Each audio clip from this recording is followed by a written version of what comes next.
It is an honor for me to stand before you, the representatives of the great American nation, on this historic occasion.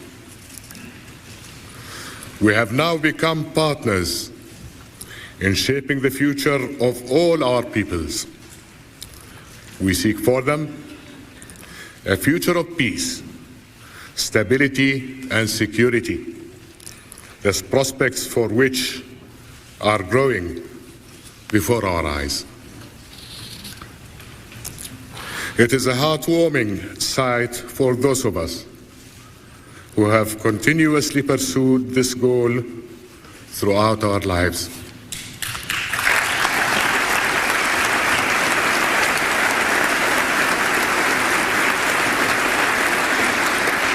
We in Jordan have always sought a bold peace. We have been conscious of our responsibilities towards the coming generations to ensure that they will have the certainty of leading a dignified and fulfilled life. We have sought a peace that can harness their creative energies to allow them to realize their true potential and build their future with confidence, devoid of fear and uncertainty. Our meeting now represents a revolt against all that is unnatural. It is unnatural not to have direct and open meetings between our respective officials and their leaders in order to grapple with all aspects of the conflict and, God willing, to resolve them. It is unnatural not to wish to bridge this gulf across which we have all paid a shattering toll in blood and tears, the waste of our youth and the grief of our forefathers. We have suffered this loss together, and it will leave its impact on all of us far into the future. The two Semitic peoples, the Arabs and the Jews, have endured bitter trials and tribulations during the journey of history. Let us resolve to end this suffering forever and to fulfill our responsibilities as leaders of our peoples and our duty as human beings towards mankind.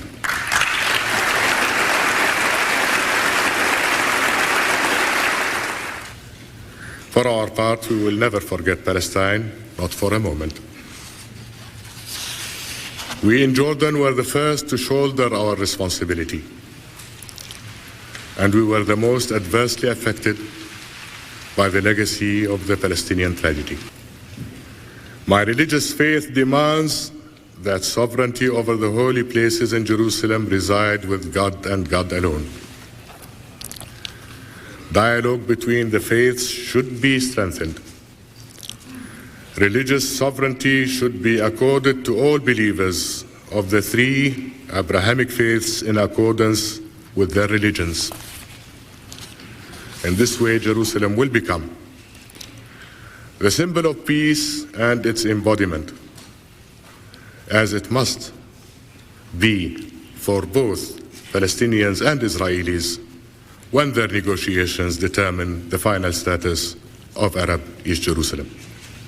In this we take courage from the words of God in His holy book, the Quran.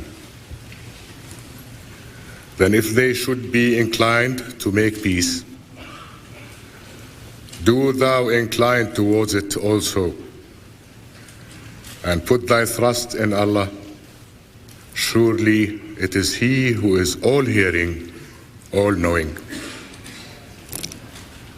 Mr. Speaker, I value the long friendship between Jordan and the United States inherited from the era of my grandfather. It has been a friendship built on mutual respect and common interests.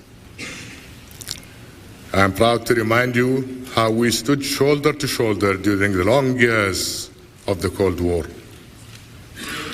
And now together, we share a great hope to establish a lasting peace in the Middle East.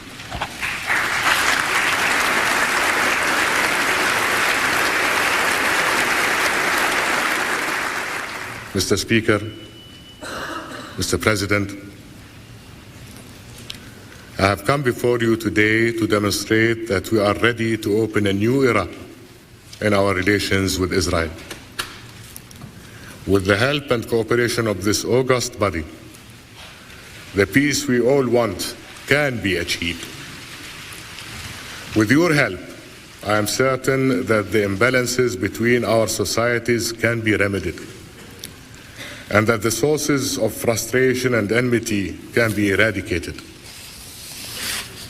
It is in this spirit and with these hopes that I share this platform with Prime Minister Yitzhak Rabin.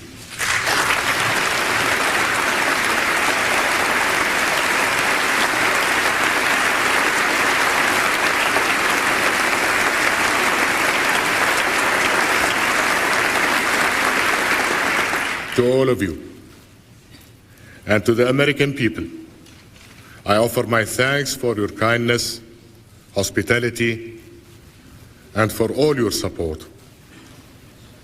May God bless you all. Wassalamu alaikum wa rahmatullahi wa barakatuh.